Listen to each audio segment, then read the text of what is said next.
Jesus, that literally just all fell on me. Ah!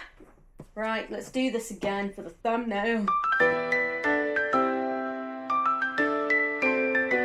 Hello and welcome back. My name is India and I happen to read a lot. And today we are doing all the books that I am recommending you read this summer. The way that I do my recommendations, I do 5 books that I recommend that you read this summer that I have read, and then I recommend 5 books based on some books that I'm incredibly excited to read this summer, or that I just feel has a perfect summer vibe, but that I personally haven't read. And you have a look into a little bit of what my TBR is for the summer. But yes, today we are focusing on summer recs. By the time this comes out, we will be in July, so it's a little bit late. I like to do my recommendations just before the new season rolls in, so apologies. But I feel like now is prime time for holidays. A lot of people that I know are going on holiday. A lot of people that I follow on Instagram are posting sexy bikini photos in the pool. I literally clicked on someone's story the other day. Boom! Literally this part to this part on her Instagram story of her in a bikini, and I was like, slay, jump scare, but slay.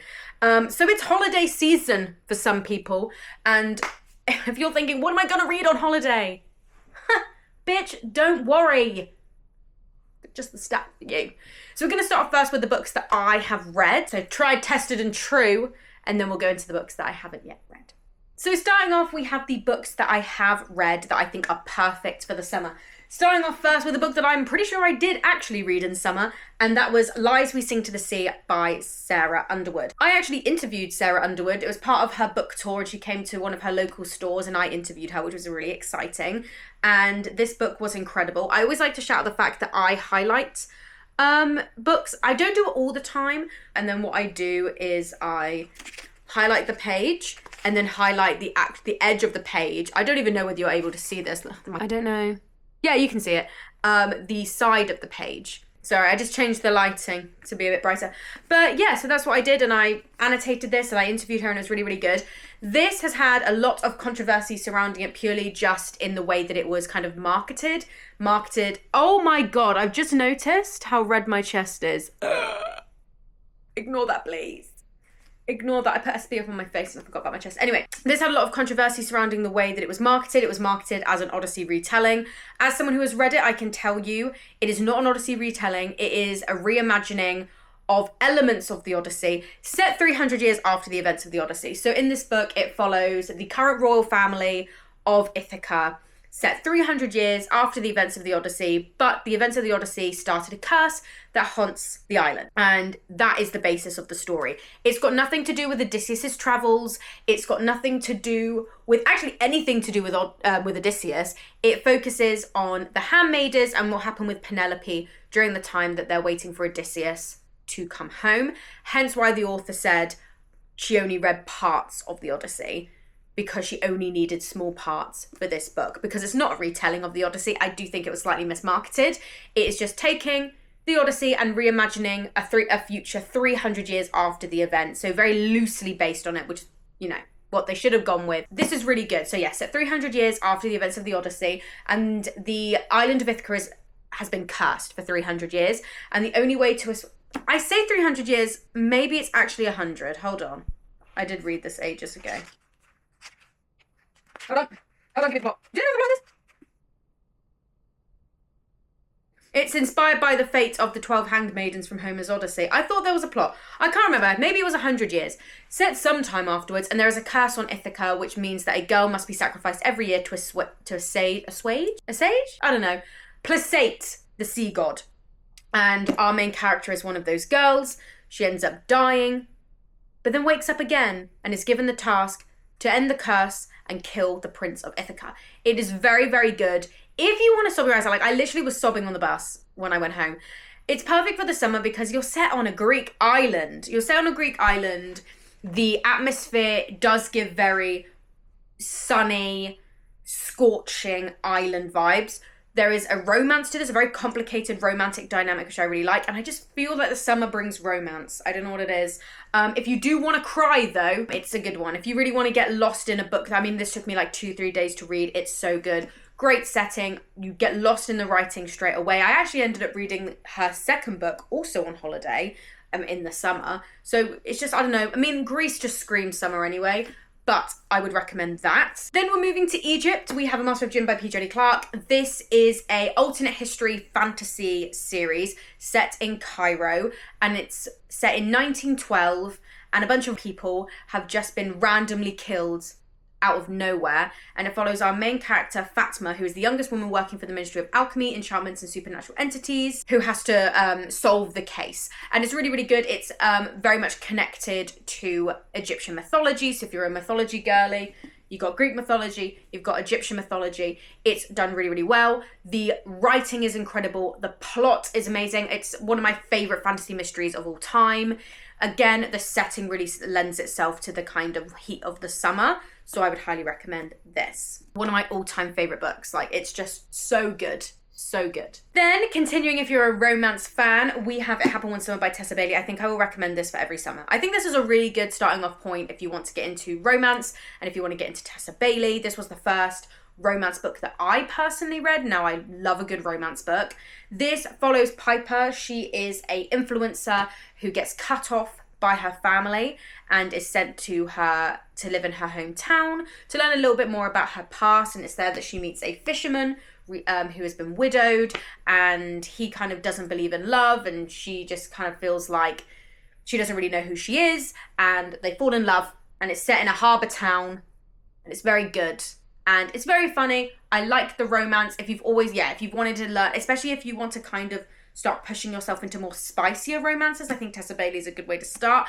I love a small town summer romance, and it's really, really good. And it's the book that got me into romance. And it's also, I always read romance books on holiday. You got to. Then for my mystery fans, I think I might have mentioned this in my spring one, so sorry if I'm back on my Castle Knoll Files soapbox, but we have How to Solve Your Own Murder by Kristen Perrin. This is the first in a series. I don't know how many books are in the series. There's currently 2 out, and the author is writing a 3rd one, but this is set in 2 different, I think it's actually set in summer, because sometimes books just have summer vibes, but they're not set in summer, and then sometimes you have books that are actually set in summer. I think this is set in summer. Hold on. Oh, no, it's set in September. This just has summer vibes. But this follows 2 different points of view. It follows our main character, Annie? Yes. Follows our main character, Annie, who finds out she had a great aunt she didn't know about, and her great aunt wants to meet her. So she goes down to meet her great aunt, who actually happens to be an incredibly rich woman that owns a lot of land in this small village. And she goes to meet her, and she's died. And she's like, fuck, I never met this woman in my life, and now she's dead. And finds out that she has a chance to inherit her great aunt's fortune if she solves her murder. And her great aunt, many, many moons ago, was given a prophecy that she was going to die, and has been trying to solve her own murder ever since.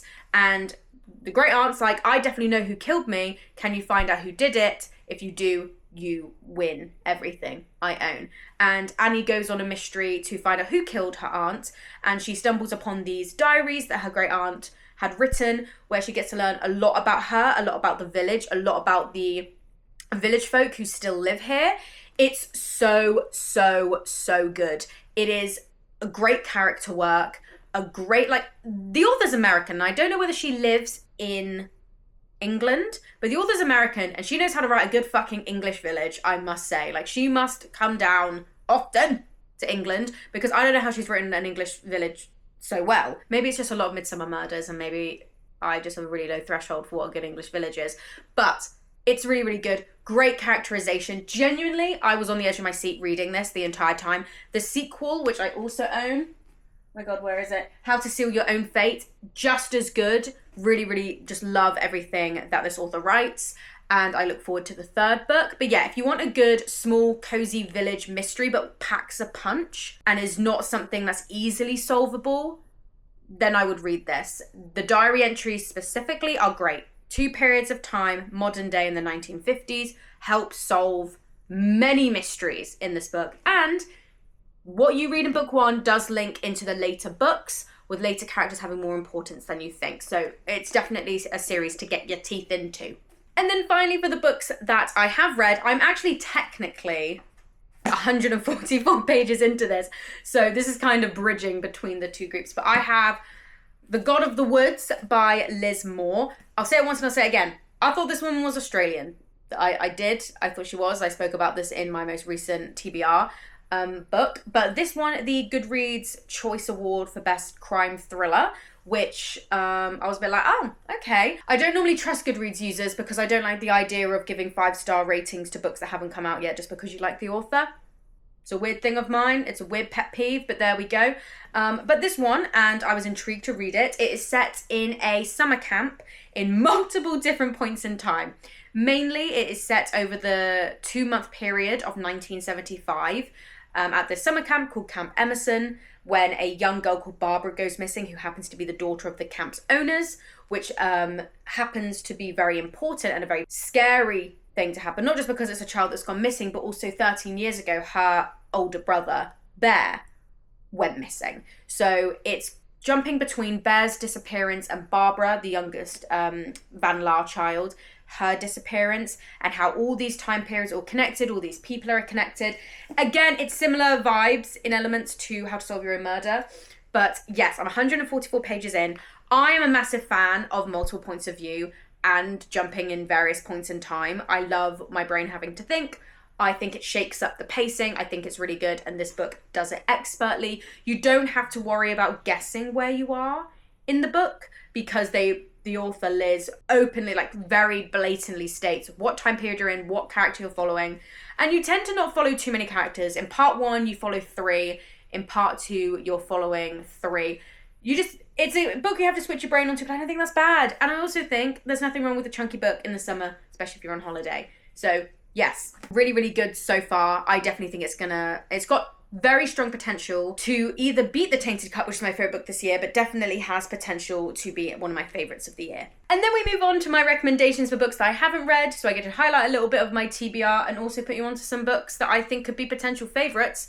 And just, highlight some great books that are intriguing me for its summery vibes. First up, I think I might mention this in spring as well, I can't remember. But first up, we have Hyo the Hellmaker. This is by Mina Ikemoto Ghosh. This is a really cool fantasy, highly illustrated action fantasy. I love when we get a little bit more illustrative, that's not a word, with our novels.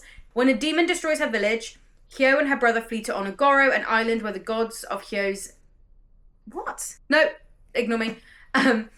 An island where the gods of Hyo's land live among humans. The Hellmaker's hereditary curse, however, won't allow Hyo to settle in quietly. Hyo is curse-bound to investigate the deaths that come her way and find commissioners to avenge them. So yeah, it seems like a murder mystery in a weird way. Bounty hunter, murder mystery.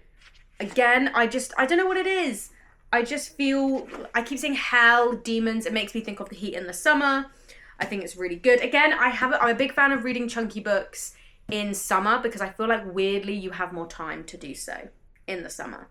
And I think the days are longer, you can sit out in the garden. Right now, the days, I've been battling rain, so we're not sure.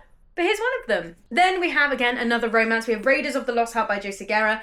Have I chosen this because of its fun, sunny location? Maybe. So, Raiders of the Lost Heart follows, what's her name again? Corrie, who is fulfilling her dream of leading an exhibition she's been dreaming forever, a lifelong opportunity. She wants to find remains of her ancestors, specifically the Chimale, an ancient warrior of the Aztec Empire. She wants to find the long-lost remains of this ancestor, and she's incredibly excited. She's about to achieve her lifelong dream, but she is low-key achieving that alongside someone else. She's achieving that with Dr. Ford Matthews, who also happens to be leading the expedition, and they knew each other in grad school. They have a rocky past, so it's giving academic rivals to lovers.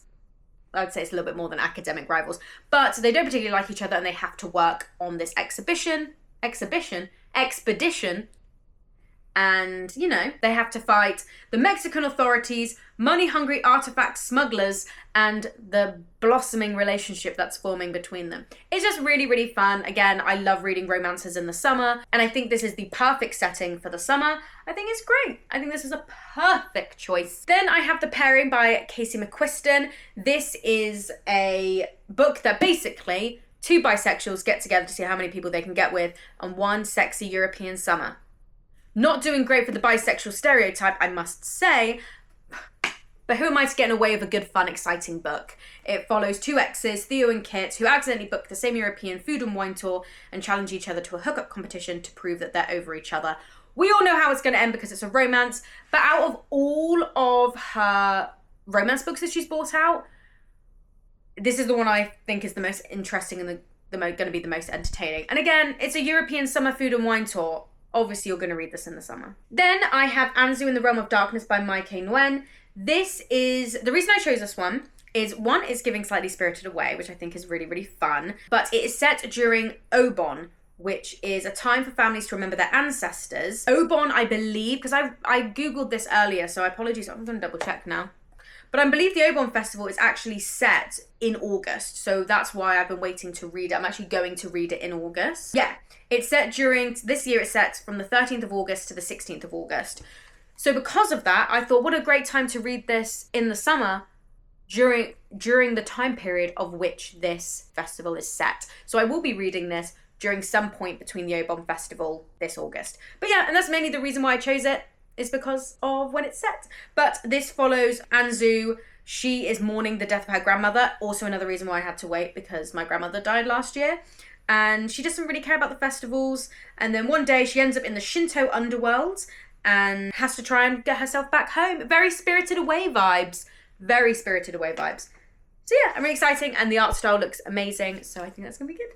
And then finally, one more murder mystery to add to your list. This is Very Bad Company by Emma Rosenblum. Again, I mean, one look at the cover, it's a summer book. This is actually a summer thriller. So it follows Caitlin, who is on a corporate retreat with a brand new bigwig team that she's just joined. There's rumors going around that the company's being sold to a new buyer. There's a lot of tension between people on the team, and she's just trying to get through the holiday, through the retreat, and then one day, one of the members doesn't turn up and they're dead. And it's a fun summer holiday thriller. Again, you can't read this in winter. You can't read a book like Very Bad Company in winter. This is a book you take on holiday. And that's it. A very quick rapid fire. I know I ramble a little bit, so I say this and I've probably rambled for ages, but a very quick summer recommendations for you if you're questioning what you want to read this summer. I hope some of those books have given you inspiration. I will be doing another one in autumn, probably very quickly. There will be one in autumn. But yes, thank you so much for watching. Please like and subscribe and all of that fun stuff, and tune in for all of me.